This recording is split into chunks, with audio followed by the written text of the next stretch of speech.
Have you ever wondered what other measurement can you use other than weight to determine what your health risks are? Well, when I coach my clients, I tell them that we're always going to choose 3 levels of progress. Weight is just one level of progress. So really quickly, I want to tell you about a second type of progress that you can go by in order for you to determine whether or not your plan is actually working or if you need to be on a plan. And that is actually the size of your belly.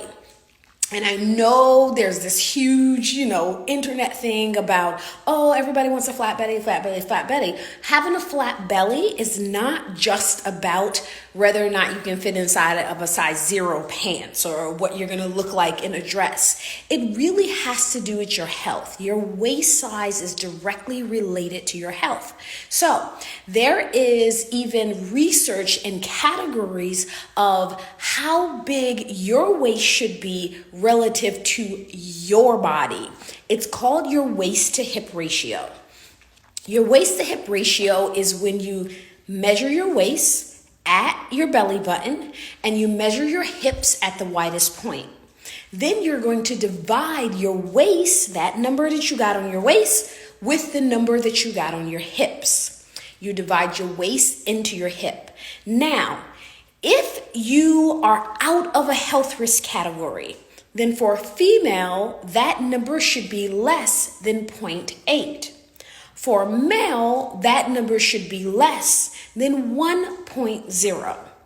So, for example, if you measure your waist at, say, a 30 and your hips at a 38, and you divide your waist into your hips, you will come up with 0.78. That means that you are not high risk to develop some of the most common diseases like diabetes, high blood pressure, heart disease. If you do that measurement and you are above a 0.8 as a female or above a 1.0 as a male, then you know that you need to do something to get rid of that belly fat.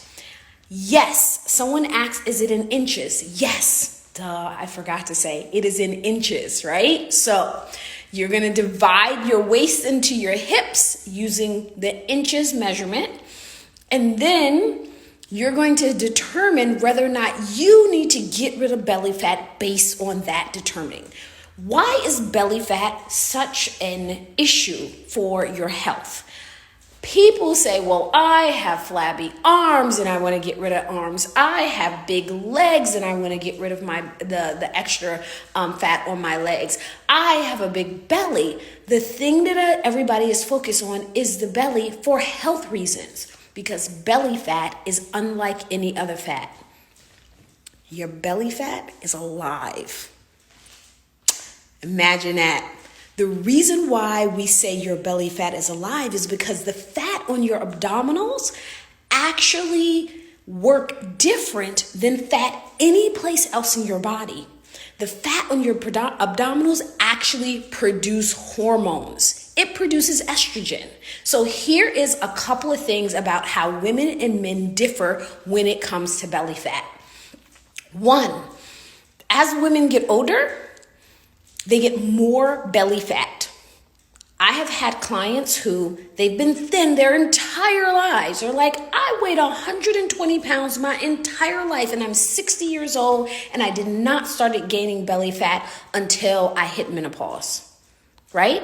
Well, what's happening to this person who has always been thin, but menopause hits and the belly fat starts coming? Fat nowhere else, just on the belly. And even if you're not thin and you start getting older and menopause starts setting in, you're starting to get belly fat.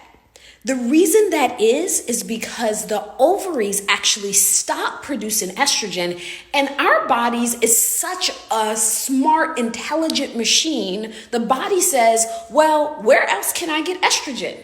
And the answer is, if I cause belly fat and belly fat can produce estrogen for me, let me add belly fat, right? So it's not impossible, but it becomes a little bit more effortful once you are in menopause to get rid of more belly fat because your body is trying to give you belly fat to make up for the estrogen that it can't get from your ovaries. So that's something that women specifically deal with, right? So now I've talked about all the reasons why we need to get rid of belly fat.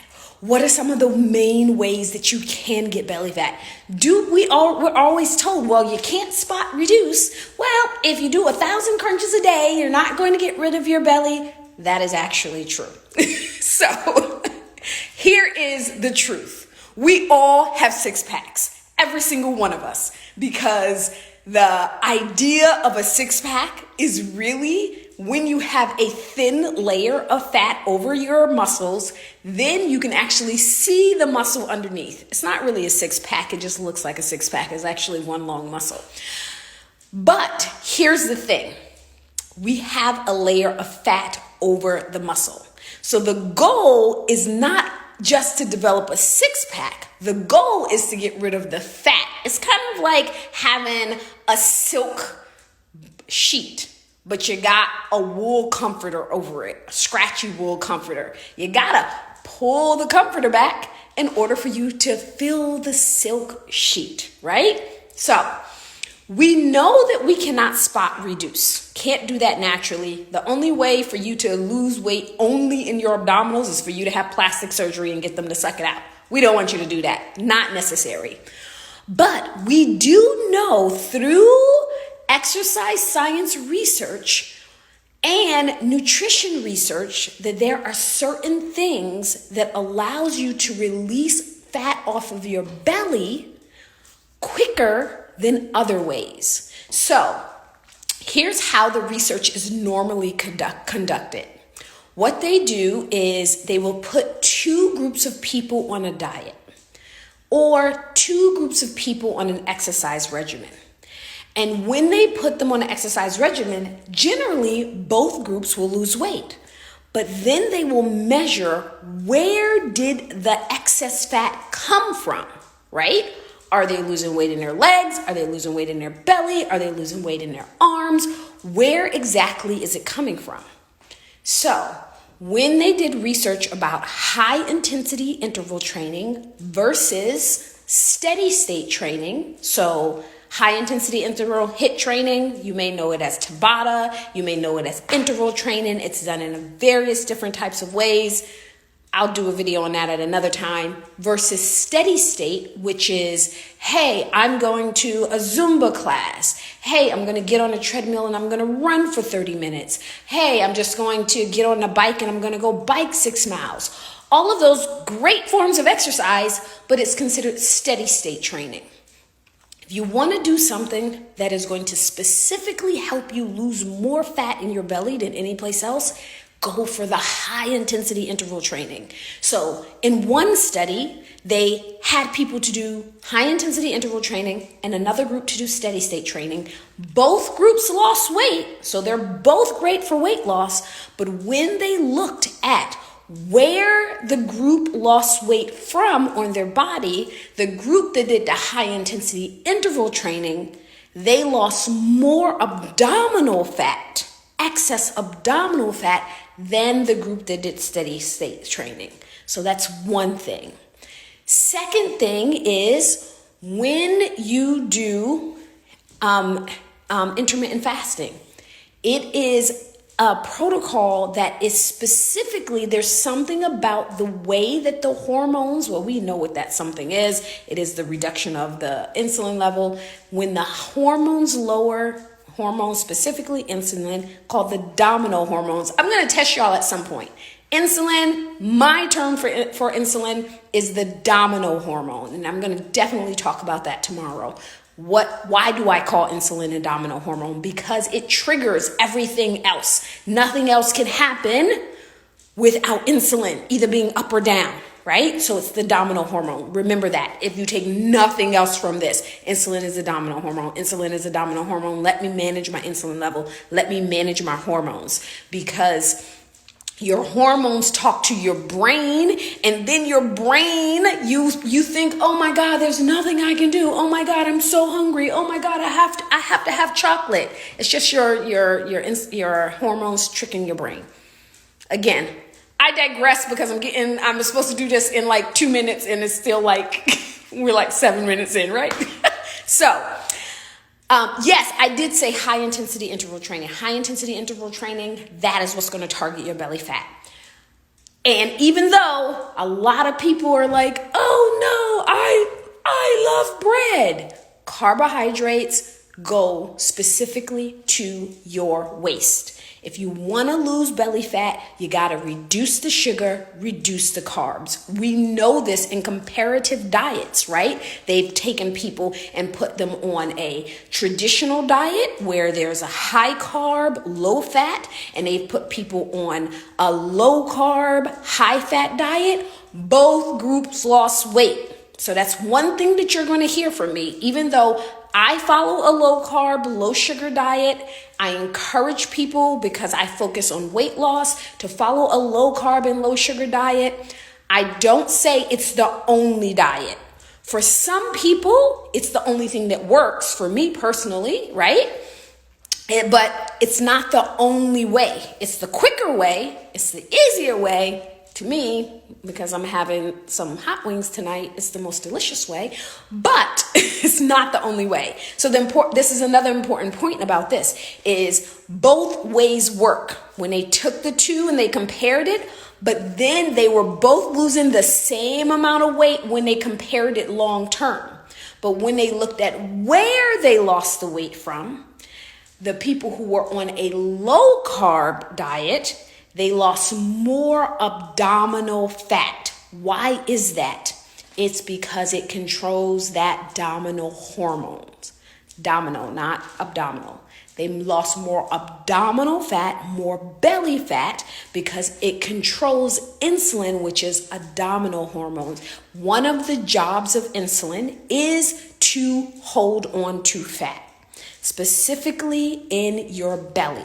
So it's really important that you understand the way insulin functions in your body. We want to reduce belly fat. Then if you want to reduce belly fat, then those are 3 things that I mentioned that you really need to incorporate into your lifestyle. Someone said, how long do you recommend intermittent fasting? That is a longer answer than I have time to answer here, but it depends on what your particular goal is.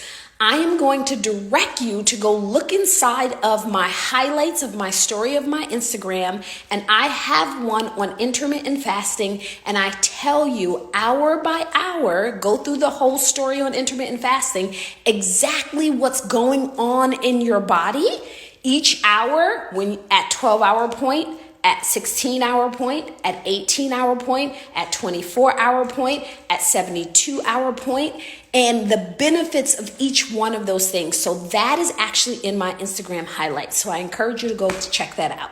All right, so that is what I wanted to talk to you about today. I added a little filter of flowers to go with my flowered butterfly bandana, and also, too, to cover up the fact that I am mad tired right now.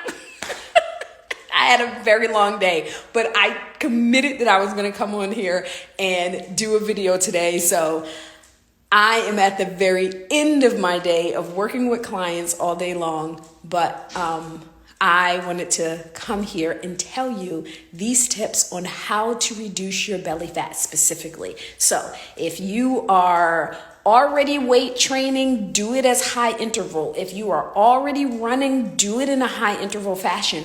And I'll do some videos later that actually show you how to do that. All right? So, if you're wondering who I am because you've never seen any of my stuff, my name is Mubaraka Ibrahim. I am Fit Muslima everywhere on Facebook, Instagram, Twitter, and I help Muslim women reshape their mind, bodies, and business. So make sure you hit follow, subscribe to the lives, and I'll talk to you tomorrow.